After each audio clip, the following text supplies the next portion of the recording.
Olá, eu sou a Jéssica. Vamos falar hoje aqui sobre independência emocional. Vou fazer uma autodescrição. Eu sou mulher, branca, altura baixa, cabelo cacheado e assumido recentemente. E tô de vestido verde. Eu sou Cauê, fotógrafo, também fazer uma autodescrição, alto, 1,90 mais ou menos, moreno, barba, tô de preto e é isso. Eu sou Mavis, eu sou, tenho as características de uma descendente de alemães misturada com negros e brancos e indígenas. E desse resultado saiu essa mulher de estatura média e ruiva. E estou com uma roupa como é que eu posso dizer? Texturas de peles de animais, mas é só um desenho. É isso. Bom dia, meu nome é Muriel, mulher branca, meio aciganada, cabelos grandes, escuros, olhos azuis. Estou vestindo uma roupa branca de crochê. Então, primeiramente, quero agradecer a oportunidade de estar aqui trocando com vocês. Muito obrigada. A gente vai falar sobre independência emocional e eu queria trazer para a gente conversar um pouquinho sobre a cultura da dependência emocional, né? Onde tudo começa, que é como a gente foi ensinado a tratar dessa pauta como dependente, né? Principalmente sendo mulher, assim, a gente foi ensinada que precisa do outro para ter essa estabilidade emocional. Então, eu queria convidar vocês a trocar um pouquinho sobre isso. No meu tempo, né, como eu sou a mais idosa daqui, no meu tempo a gente acreditava que a gente era como se fosse a metade da laranja, a metade da maçã, né? Então foi incutido na nossa ideia que se a gente também forma um par, a gente também é sempre a metade, né? E com o tempo eu fui sempre sentindo a falta de uma completude, né? Então, o que que você percebe nessa trajetória de ser mulher, de ser esposa, de ser mãe? Você tá sempre dividida no meio, é como se você nunca pudesse ser um ser completo. A partir do momento que eu entrei em contato com essa ideia, né, fui muito beneficiada pelas terapias no decorrer da minha vida. Então, o que que eu percebo? Eu percebo que eu posso me completar e que eu posso ser essa pessoa que me traz alegria, felicidade e levar isso para os outros e permitir que eles também se completem, né? E daí o que eu vejo, sim, essa multiplicidade de caminhos que as pessoas estão escolhendo para se completarem, né? Então, eu gostaria de aportar o conceito de interdependência. Os seres humanos somos seres interdependentes, funcionamos assim. Estamos o tempo todo criando vínculos, elos que nos fazem ser o que somos e isso é essencial. Isso também não é uma coisa que a gente quer se afastar disso. Ao contrário, a cooperação e a colaboração é tudo que tem de bom para a gente, né? Mas já o conceito de dependência me tira a mim de ser a prioridade da minha vida. E aí eu acho que é onde a gente entra num lugar mais complexo, que é realmente isso. Vai ter que ter um outro para me completar. A minha própria completitude depende só de mim mesma, mas depende só de eu olhar para mim mesma e eu me colocar nesse lugar de prioridade ou de completa, né? Então, esse primeiro passinho que a gente dá para dizer, não, aqui o centro está aqui, em mim. A prioridade dentro de toda a minha hierarquia de priorizações, de coisas que tenho importantes na minha vida, inclusive essas interdependências. A gente adora o afeto, os vínculos, a paixão, tudo é delicioso a gente tocar o outro, se encontrar no olhar, mas saber sempre que quando eu fecho os olhos, quando eu conecto comigo, o meu eixo está aqui. Normalmente, a questão dessa dependência tóxica ou desequilibrada, talvez, para colocar assim, né? É quando cada um dos seres que faz parte de um vínculo, eles não estão podendo ainda encontrar sua própria base. Quando eu não tenho minha própria base, eu acabo o quê? Ou me apoiando no outro, caindo em cima do outro, e aí tem um outro que tem que me segurar, ou segurando o outro que está caindo em cima de mim. Então, entre duas pessoas, ou 20, o que for, que não tem uma base clara, uma consciência assim, de o que eu quero, o que me faz bem, o que eu desejo, quais são as minhas prioridades, quais são as minhas vontades. Quando eu entro num vínculo, eu entro de um lugar meio torto. E o outro vai ficar querendo e tentando completar espaços que eu mesma não completo. Então, tem a ver com recuperar esse lugar de que esses espaços estão na minha mão completar. Eu posso convidar o outro também para compartilhar disso. Eu não quero deixar o outro fora, pelo amor de Deus. Mas o outro, realmente, né? Mas eu preciso primeiro fazer esse entendimento de que as minhas necessidades podem ser supridas pela minha intenção, não como essa primeira coisa. Exatamente. Eu acho que a gente foi ensinado a se relacionar a partir da falta, né? Então, esse olhar para uma relação a partir da completude, a partir do compartilhar, transforma a relação em uma coisa que não é mais dependente. Aí a gente se torna independente a partir do momento que a gente se encontra esse amor dentro de nós, que não tem mais falta. Então, eu não vou mais procurar um relacionamento para me completar. Eu vou procurar um relacionamento para compartilhar, para transbordar o amor, né? Não para me alimentar desse amor que é a partir do outro, ele se esvazia muito rápido. E a gente se torna dependente emocional porque a gente está alimentando o amor através do outro e não através da gente mesmo, né? Desse sentimento genuíno que nasce aqui, a partir do autocuidado, a partir do amor por si mesmo, da autoaceitação, né? De colocar esses limites saudáveis. Então, é transformar mesmo a dependência e tirar a falta disso, se nutrir para depois se relacionar e compartilhar, né? Eu acho que essa é a transformação que eu tô vivendo, assim, e tá sendo maravilhoso experimentar isso. Maravilhoso. E acredito que muito importante para essa transformação da dependência para a independência é o autoconhecimento. Exatamente. Totalmente um processo de autoconhecimento, porque se você não tem ali esse processo de autoconhecimento, independente de onde ele venha, diversas formas de aprendizado, você às vezes tá nessa dependência emocional, mas nem percebe que você tá nela. Porque se você não tem conhecimento, você não vai saber ali. Então, acho que é uma coisa muito importante, até envolvimento de crenças. Eu acredito que seja um pilar para essa construção da independência, né, emocional.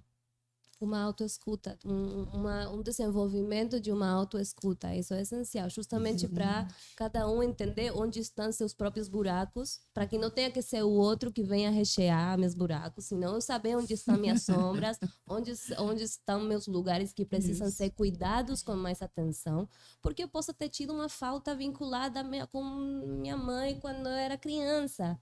Isso criou um espaço, um buraco negro, um espaço onde vai ser sugada pessoas, então vou estar magnetizando, sugando pessoas porque eu tô com uma falta. Então sempre eu tenho que estar olhando para onde estão meus buracos, onde estão minhas sombras, minhas dores, meus traumas. E acho que mais importante da gente se reconhecer livre é a gente se reconhecer dependente e se reconhecer as nossas faltas para chegar até essa liberdade. Com certeza. É o principal, né? Só de olhar para isso, a gente já traz consciência e percebe que está buscando no outro sentimentos, essa completude, essa falta. E eu descobri também, né, recentemente, que a relação primordial da nossa vida tem que partir a partir da gente, né? Uma relação comigo, ela é a principal, e a partir dessa relação é que eu vou me relacionar com os outros, né? E a partir dessa relação eu também vou honrar ela a ponto de saber comunicar os meus limites, de dizer quando sim e quando não, de forma amorosa, de forma com compaixão, né? Entendendo que o não, quando a gente dá o não também, se a pessoa se frustra, é dela, né? A partir do momento que eu reconheço meus limites e sei comunicar isso, eu vou entender que o outro também tem que lidar com o que representa isso, né? Então é muito importante a gente saber priorizar essa relação com a gente mesmo para poder estabelecer os limites e comunicar depois, né? Eu queria sim buscar um pouco para aquelas pessoas que nunca fizeram uma terapia, que não estão nesse caminho do autoconhecimento, né? Que dica a gente pode dar para elas? Por que que ela vai buscar? Qual é o sintoma que ela tem de que ela está numa relação de dependência que não é legal, né? Então, assim, eu chamo isso de dor da alma, né? Então, quando a pessoa tem uma dor na alma, que ela acha que aquela dor vem do outro, que ela acha que ela não, nada que ela faz, ela fica bem, ela fica satisfeita. Então, eu falo assim para essas pessoas que estão nesse lugar atualmente, né? Então, se você é essa pessoa, corre, busca, vai atrás de alguma coisa. Você pode buscar música, você pode buscar dança, você pode buscar até o futebol. A respiração já é um elemento que pode te trazer 1000 insights, mas você tem que se buscar, você tem que se conhecer. Então, eu acho que esse é o ponto assim, que muitas pessoas estão com um nível de insatisfação consigo mesmas, com a vida, com a política, com tudo, como se elas não pudessem ser felizes nesse mundo, né? Então, assim, vamos buscar nossos ancestrais, o que que eles faziam para viver bem nesse planeta que a gente vive, né? Como é se relacionar com os outros de outra cultura que você não conhece, né? Então, eu acho que esse caminho de você se buscar tua humanidade no outro faz com que você se reconheça, né? Como um ser humano que vive no planeta Terra e que precisa estar nessa energia das pessoas que estão fazendo coisas legais, coisas saudáveis, que estão comendo bem, que estão vivendo em ambientes harmonizados, apesar das imensas Com diferenças que certeza. tem entre eles, né? Então, assim, se a gente está falando para essas pessoas que estão inconvenientes dentro de si mesmas, são essas pessoas que têm que começar a buscar o seu ser, das coisas mais básicas da natureza, da respiração, sentir o ar entrando de você, né? Tomar um banho de mar, assim, se revigorar naquela água cheia de sais minerais, né? Tomar um banho de argila, como a gente tomou agora de manhã, maravilhoso, assim, você está todo imerso na terra, né? A terra é nossa mãe, né? Ela nos reconstrói. Então, tudo isso não tem valor nenhum se você não tiver consciência de si, de se buscar, do teu autoconhecimento, né? Com certeza. Acredito que um caminho legal para isso é se silenciar e se voltar para dentro, né? Que hoje nós temos tanta distração de celular, ansiedade, muitos fatores que afastam a gente disso, né? Então, eu acho que é muito importante, essencial, olhar para dentro, se silenciar, respirar, sentir sua respiração, sentir um banho de cachoeira, um banho de mar e dar valor para esse sentir. A conexão com a natureza, né? Você traz também como isso potencializa o autoconhecimento e aos momentos de. Eu acredito que muito importante é saber ficar sozinho, né? Qualquer que seja o momento, se você estiver sozinho, tá tudo bem ali. Você tem tantas coisas à sua volta para perceber, para trocar, para sentir, né? Só sentir, só estar ali, se permitir sentir e contemplar já é um presente para nossa alma, né? E tá Verdade. acessível, a natureza é abundante, tá tudo Isso. aí só esperando a gente olhar, só esperando a gente se conectar para ajudar esse processo de transformação, né? Então tá disponível para todos. Isso é muito bom. Inclusive, a natureza interna. Aqui estamos falando da cachoeira, do mar, de tudo que é Sim. a natureza manifestada ao redor. Mas também eu tenho sangue, eu tenho saliva, eu tenho carne, eu tenho ossos. Eu tenho um bocado de informação do meu lado, assim, muito perto de mim. Meu corpo é a minha primeira fonte de informação, é o meu primeiro confidente, é o primeiro que vai me mostrar quando uma coisa está inconfortável. Ele vai mostrar um sintoma. Ele vai me dar um sintoma que muitas vezes pode ser físico. Sim. Há uma leitura dos sintomas físicos. Eles estão trazendo informação. É o corpo dizendo, olha, isso aqui não está me fazendo bem. E normalmente é o corpo conectado também com as emoções, com a psique e com a espiritualidade da pessoa. Então, tudo isso são camadas que vão se ancorando no corpo e através desse corpo que eu consigo acessar a essa informação. Tudo que a gente está falando, de eu tomar um banho, eu tomo esse banho no meu corpo. Eu sinto aonde? Eu sinto na pele. Então, eu consigo também, através da minha pele, reconhecer quando uma pessoa está me fazendo mal. Porque eu já sinto quando essa mão encosta em mim, um arrepio, ou eu tenso a barriga. Então, eu tenho muitas informações que meu corpo traz, me dando toques. E é simplesmente mudar esse olhar tanto para fora, e o que a gente estava falando, escuta teu corpo. O que teu corpo diz quando você se aproxima a teu companheiro, tua companheira? O que teu corpo te diz quando você vai trabalhar? O que você está sentindo? E muitas vezes isso vai me levar a lugares incômodos. Isso é real. Por isso, muitas vezes é que a gente tenta fugir disso. Porque se eu olho, dói. Porque me vai levar a tomar decisões que vão me fazer atravessar portais difíceis. Então, a gente vai meio que empurrando com a barriga, né? Mas, justamente, eu tenho aqui, muito próximo de mim, também o conforto. Porque eu consigo também me confortar, eu consigo também me abraçar. E se eu puder escutar quando é o meu tempo de descanso, quando realmente eu estou cansada e preciso dormir, descansar, quando realmente eu estou a fim de compartilhar, de ir para a festa, ou quando realmente eu preciso ficar comigo sozinha dentro do quarto por um tempo. Inclusive, eu sei que isso tem dinâmicas, porque justamente tem os vínculos que me invadem e, ao mesmo tempo, eu sou invadida por uma estrutura social que me coloca também em um lugar. E cada um no seu lugar, que cada um sabe a dor e a delícia de ser o que é, né? Então, cada um vai ter suas próprias prisões, né? E vai depender, muitas vezes há uma prisão que também está meio que coletivamente aceitada, né? Então, todas essas pequenas células de pessoinhas que estão dizendo, não, peraí, vou começar a sentir eu. Vamos somando uma massa de começar aqui, já não seja mais o que vem de fora, que estrutura meu vínculo comigo mesma, senão o que vem de dentro. É uma inversão muito simples, é realmente uma mudança de perspectiva, é mudar de óculos. Exatamente.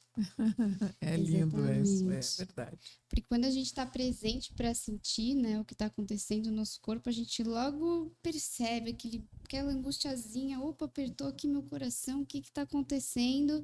E o que eu vou fazer com esse aperto, né? Eu que vou decidir isso. E eu tenho percebido que o movimento, o alongar, né?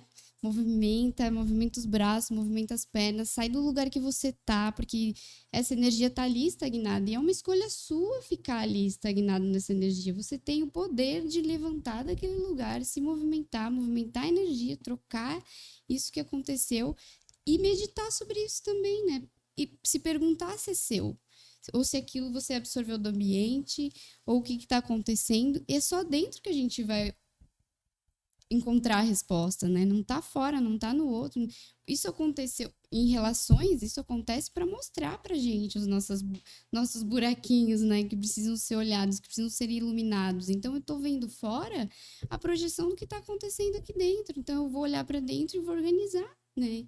E essa sabedoria vem através do autoconhecimento, vem de disponibilizar esse tempo para se olhar, para se conhecer, né? Eu tô aprendendo muito isso através da filosofia do yoga, que a gente, na presença, a gente consegue perceber tudo, né? E é através do movimento do yoga que eu tenho feito me desvinculando desses apertos, dessas questões corporais, porque é físico. E se a gente está presente para perceber, a gente identifica e consegue tomar uma atitude sobre isso, né? Eu vou trazer outra pauta aqui sobre aceitação e não julgamento, né? Como que a gente lida com a gente mesmo, com as emoções como que a gente se enxerga no espelho, né?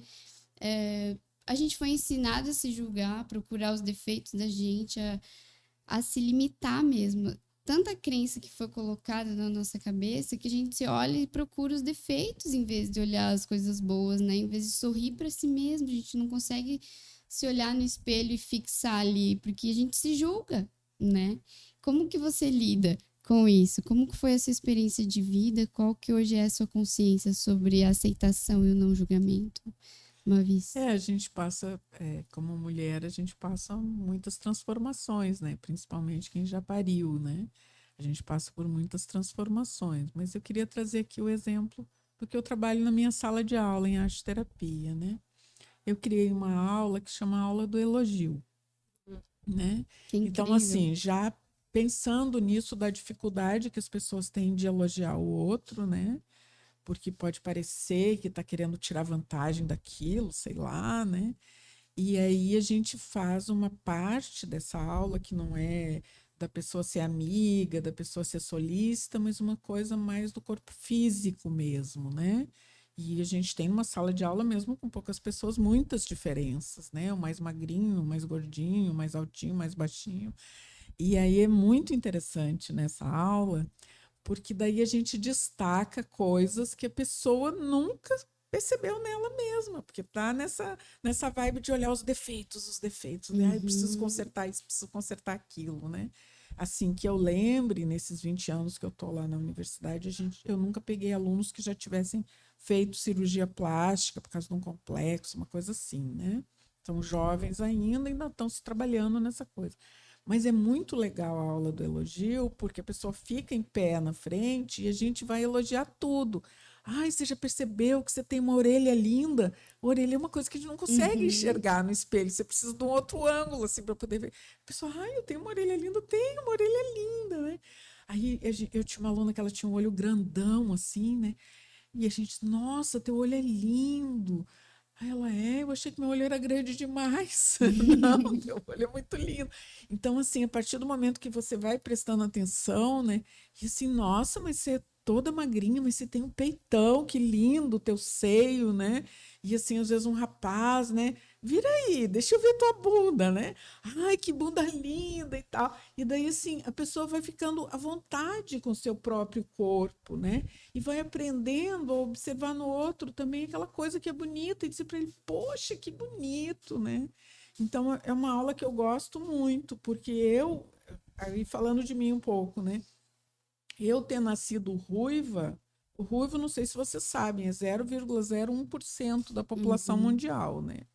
Então, assim, eu era sempre diferente de todo mundo. Em todo lugar que eu chegava, eu não achava ninguém parecido comigo, assim, de cabelo vermelho, cabelo laranja. E eu olhava para todo. Hoje tá branco, né, minha gente? Eu pinto. Mas era assim, era muito vermelho, era muito laranja, batia o sol, assim, parecia que eu tinha uma fogueira na cabeça. Então, você vai buscando similaridades para você se sentir normal e você não acha, né? Então, assim, aí eu começava a observar, não, mas eu tenho olho castanho, as pessoas têm o olho castanho. Eu sou quase normal. Então, eu acho isso legal. Vou deixar vocês falarem um pouquinho também dessa relação com o corpo. Vai lá. Então, para mim tem uma força muito grande o autoacolhimento, né? Esse momento de poder realmente se abraçar inteiro, sem já estar dividindo entre se é lindo ou se é feio, se é bom ou se é ruim, sair um pouco de toda essa questão da polaridade e entrar numa diversidade cósmica, assim, é muito maior do que tem tantos detalhes. E aí uma coisa que foi assim para mim clave no meu descobrimento dessa autoaceitação, sobretudo através do corpo, foi quando eu descobri que ele era uma fonte de prazer. Sabe? Tipo, independentemente do tamanho, do formato, todos os corpos, não é o meu, sabe? Sim, claro. Então, aí ele como sobe assim, primeiro, essa aqui é minha fonte de prazer, de sentir gosto, de sentir todas essas coisas deliciosas que tem aqui na Terra para experimentar, de sentir o gosto, os cheiros, é muita beleza que há para ser experimentada. E esse meu veículo é através do qual eu faço todas essas maravilhas. E ainda eu moro aqui, tem muita ladeira para subir e descer. Então são minhas pernas também que me trazem até aqui. Então, é um acolhimento que vai muito mais da visual do corpo, né? Senão também da funcionalidade. Pô, meu corpo está me trazendo até aqui. Ele anda, ele abraça, ele faz sexo. Tem muitas coisas que eu faço que são mágicas e que são sagradas e que são uma bênção. Então, aí o corpo passa já a ser uma bênção. Exato. Eu descobri esse ser sagrado que somos, né? Todos aqui somos deuses e deusas na Terra, manifestando Deus. E se relacionar com o sagrado que existe na gente, se tratar como tal, transforma tudo, né? Porque a gente consegue descobrir o que me alimenta, o que me torna sagrado e se relacionar com os outros a partir disso. Vendo o outro como um ser sagrado, como um mestre que está aqui para me ensinar, que eu vou compartilhar, mas que me ensina e me agrega muito, né? Então, esses dias a gente saiu, foi num rolê e tava lá um monte de pessoas lindas e maravilhosas. Eu, cara, eu tô me sentindo aqui numa festa de deuses, sabe? Porque é assim que eu enxergo as pessoas agora. E você estava falando de ser normal, né? O que é ser normal se cada um de nós é um ser indivíduo, é único, né? Não indivíduo único. Ninguém mais é igual a você, ninguém mais é igual. Isso não é ser sagrado, isso é ser sagrado, é ser Deus, tá aqui, sabe? Se reconhecer. E o potencial que vem disso é maravilhoso. Sentir o prazer não só no outro, não só em relação sexual, mas o prazer de existir. O prazer ao entrar no mar, o prazer a sentir o sol batendo na pele, sabe? Tá tudo disponível. E a gente tá aqui recebendo e tem tanta abundância, né? Para nutrir esse ser sagrado que somos. O planeta, o todo, fez tudo maravilhosamente pra gente. Só falta se reconhecer mesmo, olhar para si e falar, eu sou sagrada, como que eu vou tratar essa deusa que habita em mim, né? Eu queria o depoimento de Cauê, né? Isso.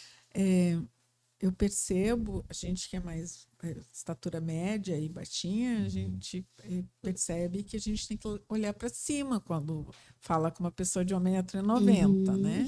Então, assim, como eu trabalho muito com geometria, eu vejo níveis, assim, né, de percepção do mundo. Então, assim, eu já falei como é ser ruiva, né? Ela já falou da divindade, ela falou do prazer do corpo. Como é ser essa pessoa que enxerga o mundo mais de cima, né? Olha, isso é uma coisa que eu preciso, assim, eu já parei para pensar muito nisso, na real. E para mim é natural, né? Para mim é natural. Só que aí quando eu tô um pouco mais baixo, ou sei lá, fica um pouco mais baixo num degrau, aí eu começo a reparar, né? Nossa, assim quer ver um pouquinho mais baixo. Então para mim já é uma coisa natural ver um pouco mais de cima, né? Isso é legal até, sei lá, em show. Mas não sei, é natural. Não, assim, tem os percepção. microcosmos também, né, Cauê? Se todos deitarmos no chão, a gente vai ver coisas que a gente não vê. Total. Isso é uma experiência que a gente faz bem legal, assim, quando a gente tem viagem de campo lá na universidade, a gente ir percebendo, assim, quando a gente sobe uma montanha, né, a cada nível a visão da gente muda, a percepção do nosso ser, né, naquela altura diferente, né? Porque a gente está aqui se relacionando com o tempo, a gente está se relacionando com o espaço, né? E o espaço fornece 1000 estímulos, né? Para a gente perceber, assim, muito mais ligado à visão, às vezes, do que aos outros contatos do corpo, né? As outras sensibilidades. Então, é uma coisa diferente mesmo, por isso que eu pedi para você falar, já que você é fotógrafo, você trabalha muito com o olhar, né? Sim, é uma percepção diferente, realmente. Eu acho que até para fotografia é bom, né? Acho que não é bom. Você tem alguns ângulos a mais ali. Isso, né? Então... Muriel, conta pra gente como é o teu trabalho corporal, né? Que a gente estava trocando uma ideia antes de começar aqui. E eu queria que tu trazesse, assim, essa potência, né? Porque reconhecer tudo no nosso corpo faz total diferença na nossa existência. Eu estava pensando agora numa coisa que é tão simples para reconhecer a divindade interna, Só de pensar que tem um bocado de órgãos agora dentro de mim, que estão fazendo um bocado de coisa numa perfeição absurda, e uma glândula soltando a quantidade exata de cada hormônio. É uma coisa assim que, se você para olhar isso, e de novo, não é meu corpo, é o mesmo que todos nós, todos temos o mesmo veículo, assim, em funções, né? Então, essa é uma perspectiva também muito simples de tomar, de, pô, vou prestar atenção a tudo que está fazendo minha víscera agora, e eu vejo, poxa, quanta perfeição. Então, se isso não é sagrado e divino, eu não sei o que é. Não tem como eu explicar tanta perfeição e maravilha. E quando essa perfeição e maravilha me dá um toque, quer dizer, vou manifestar um sintoma, alguma coisa vai desandar, é uma intenção pura de amor desse corpo dizendo, tem uma coisa que temos que resolver aqui, minha amiga. Sabe? É um ato amoroso do corpo trazer um sintoma. E isso é a base da minha pesquisa e, sobretudo, eu trabalho com biodecodificação, que é uma técnica que não se estuda muito, está vinculado com a nova medicina xamânica, que tem a ver com olhar para o sintoma como uma história, como uma lembrança não sarada, um trauma, alguma coisa há por trás disso. Se esse seu corpo, que é tão perfeito, está trazendo um mau funcionamento, é por alguma coisa. Então, quando a gente começa a entrar dentro a um mapa corporal que estrutura um bocado de histórias, e depende onde eu estou manifestando um sintoma, vai ter um tipo de história relacionada. Por exemplo, eu vou falar agora, a pele.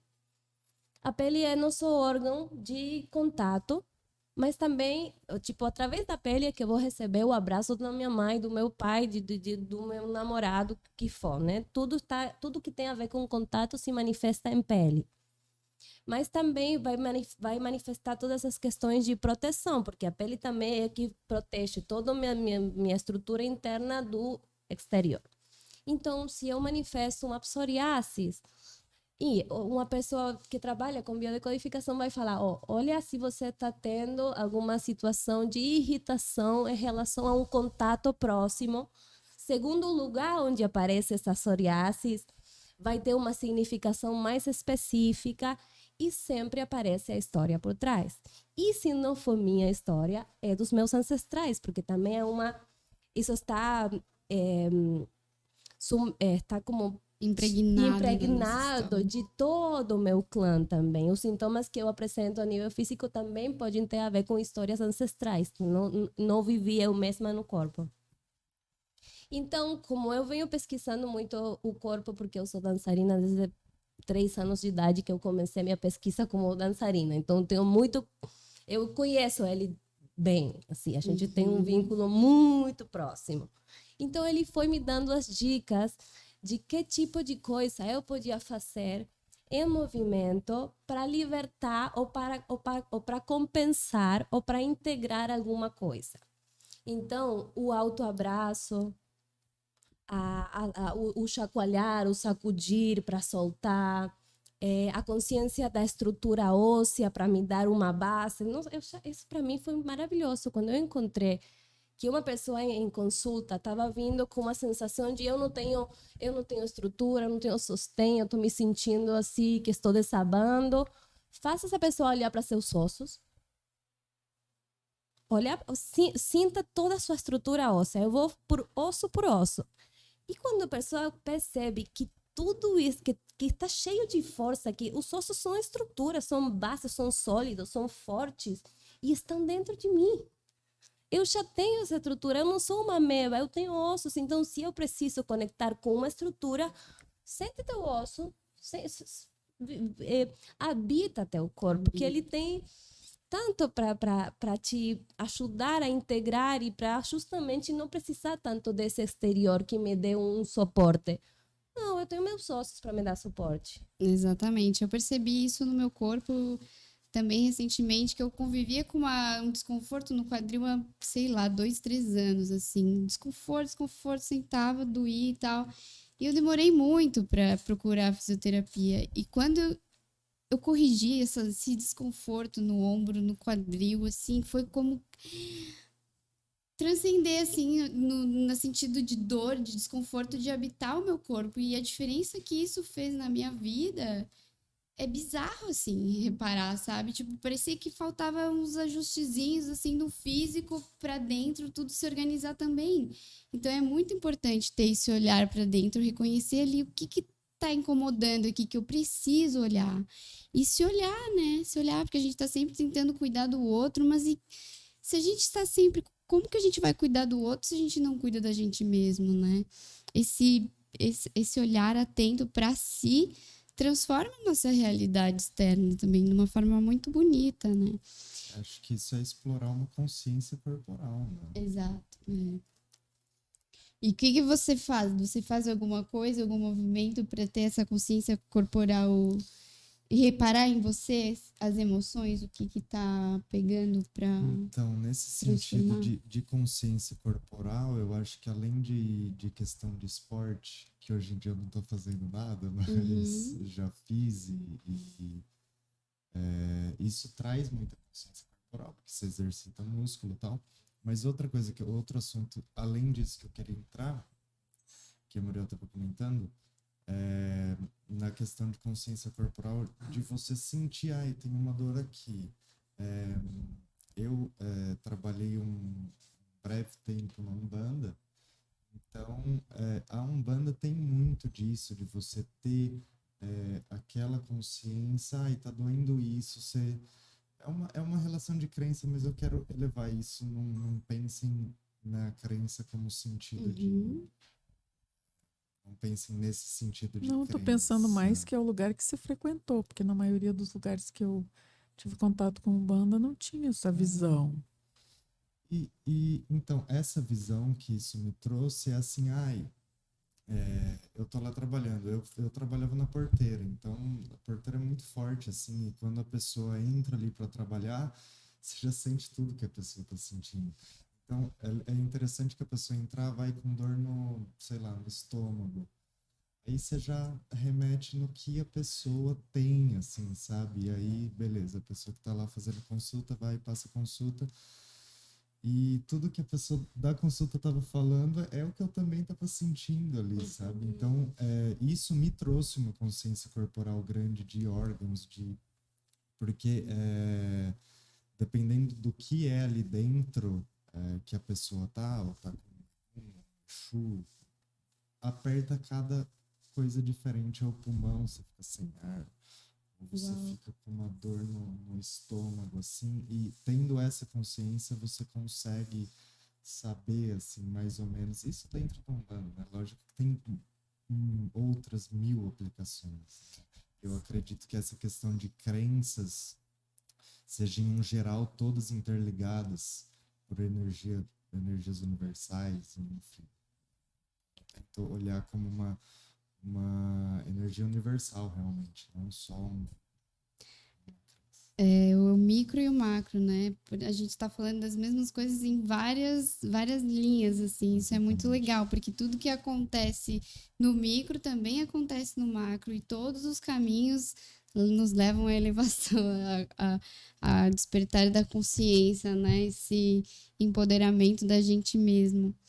E também é interessante que os corpos, justamente o que você está falando, os corpos confluem. Então, o corpo físico, o corpo emocional, o corpo espiritual, estão todos no mesmo espaço vibracional. Então, por isso que uma questão espiritual também vai se manifestar num órgão, porque não está separado. Eu não estou vivendo minha espiritualidade em, não sei, outro corpo. Estou aqui também.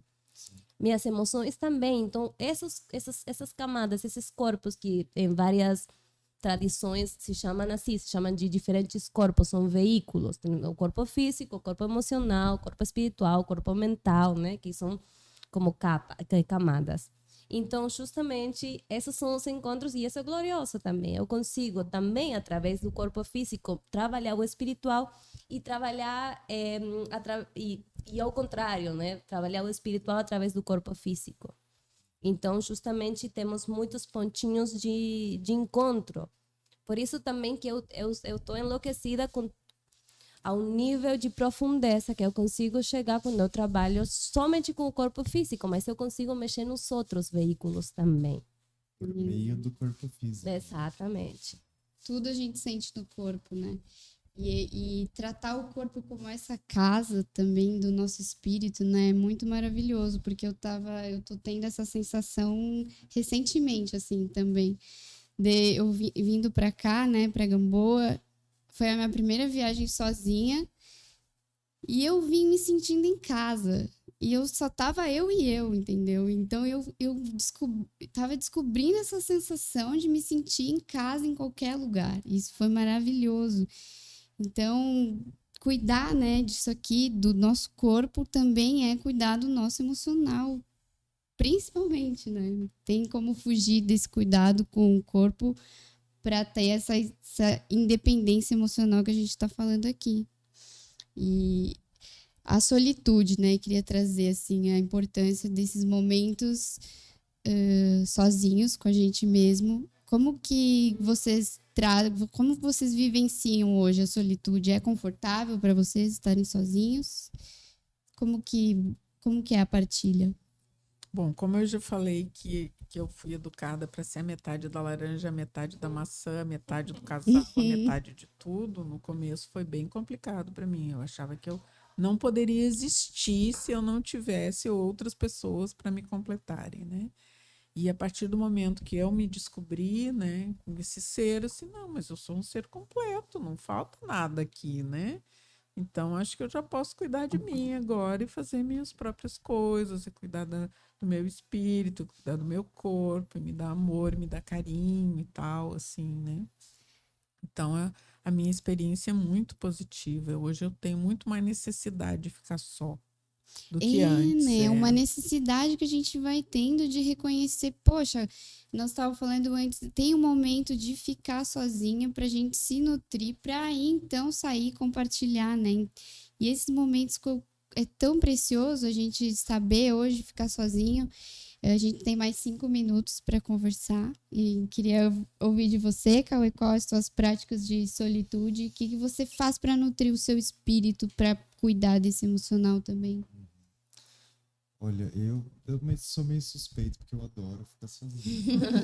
Adoro ter esse tempo sozinho. E se eu não, normalmente, se eu não consigo ter isso, eu fico meio irritado. É, assim, né? sabe? Muda.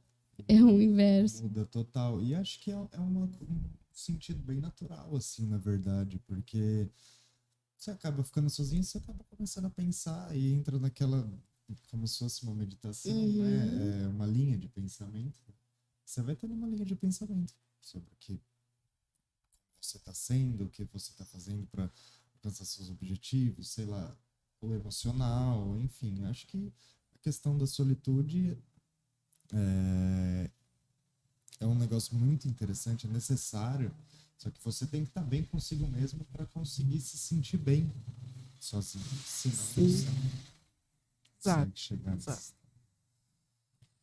Então, eu sinto assim que essa questão da solitude, do entrar dentro e sair para fora é rítmica e funciona, é uma respiração. Na respiração a gente inala e exala.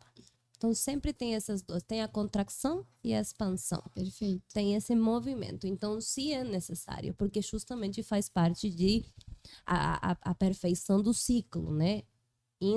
Inala, exala, contrai, expande. Agora, tem um outro processo que é um processo de sair das invasões.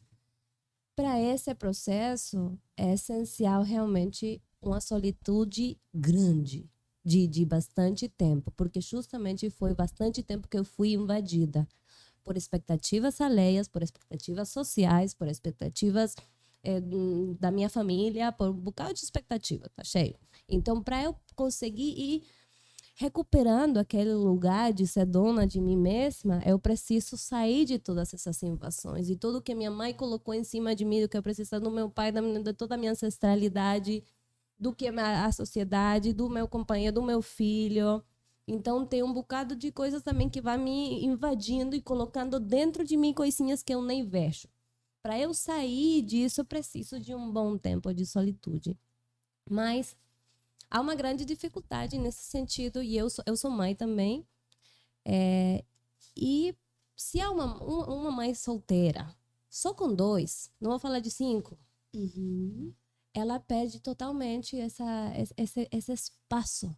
Eu vejo tanta mãe sobrecarregada porque ela não tem esse espaço tão essencial. Para ela mesma, Então, nesse sentido, assim, para mim é um chamado à solidariedade de, por favor, que realmente precisamos menos mães sobrecarregadas, precisamos de uma presença mais forte das paternidades. Eu estou muito cansada de ver mães sobrecarregadas, isso é uma realidade. Da comunidade em si, né? Eu acho que essa criação das comunidades que estão sendo feitas hoje, a gente está voltando para o ancestral, né? Que é se conectar assim e morar mais junto das pessoas que a gente se identifica e construir essas relações. Os indígenas têm isso, né? As mulheres todas criam os filhos ali juntos, umas das outras, ninguém fica 100% ali dedicada àquilo, né? E a mulher moderna, entre aspas, né? Que foi se desvinculou de todo o resto feminino, só conta com a mãe hoje, né, que precisa estar ali junto, dando suporte quando possível. Então, é um movimento que eu acho que é ancestral também, né, a gente dá esse passo para trás e olhar as mulheres de uma forma, como que eu posso ajudar essa mãe? Como que eu posso contribuir para ela ter um tempo para ela? Custa eu ficar 1 hora do meu tempo com o seu filho para você ter um momento com você e que vai potencializar a sua relação depois com o seu filho, né? É a gente ter esse olhar atento sobre o outro também, a partir do cuidado com a gente mesmo, podendo compartilhar isso e oferecendo esse espaço para outras mulheres, né? Mas imprescindível. Eu queria trazer uma coisa antes da gente finalizar, que é assim a minha vida, né? Que é a percepção que eu tenho da saída que eu busquei para que essa solitude me permitisse, mesmo quando eu estou no meio de outros, né? Então, eu vou trazer aqui a arte como uma saída para isso, né? Enquanto você está no processo criativo, isso não precisa você ser um pintor famoso, um escultor famoso, uma cozinheira famosa, não precisa. Você vai entrar num campo em que você vai buscar a tua excelência e ali vem a tua arte e você pode fazer isso e ser feliz na tua solitude, mesmo quando tem pessoas à tua volta. Então, eu queria trazer o processo artístico, o processo criativo, como uma possibilidade de você entrar na tua solitude de uma maneira positiva, criativa, produtiva. De repente, você até consegue comercializar aquilo que você está fazendo, naquele teu momento mais solo, naquele teu momento em que você pode curtir, entrar no mundo dos teus pensamentos, sentir teu corpo, tuas possibilidades e trazer a tua beleza interior transformada em alguma coisa que você está produzindo, né? Então, eu sou muito, como eu trabalho com arte terapia, trabalho com arte desde que eu me conheço por gente, então eu sempre acho que esse é um caminho que você pode conviver bem com a tua solidão, mas que também você pode ter esse entrelace, essa conexão com as outras pessoas, né? De alguma forma, até num alimento que você produz. Com certeza, com certeza. Isso já se torna uma meditação, né? Sim, também sim, ativa, é muito legal, maravilhoso. Olhar para dentro, olhar para fora e transformar tudo a partir da gente, né? Então, quero agradecer. Vocês têm mais alguma coisa para compartilhar aí? Tudo certo? Então é isso. Eu agradeço a disponibilidade de vocês, essa troca linda que tivemos. Obrigada. Obrigado. Temos mais Obrigada pelo evento Transcriativa, agradecendo o espaço da fala aqui também, de a gente poder estar trazendo informações das nossas experiências e compartilhando, né? Sim. Porque estamos todo o tempo somando cada um a si mesmo com a escuta e poder escutar o outro também é muito bom. Muito bom. Então vamos fazer uma respiração profunda, entrar em conexão com a nossa gratidão, com esse momento, com esse local, com tudo que a gente está vivendo aqui, né? Através do elemento ar, puxar profundamente o ar para dentro de nós, nesse momento de profunda gratidão e trazer essas pessoas em lugares mais diferenciados do mundo vão estar em conexão com a gente, nos ouvindo, nos vendo. Que Deus abençoe a todos. Obrigada.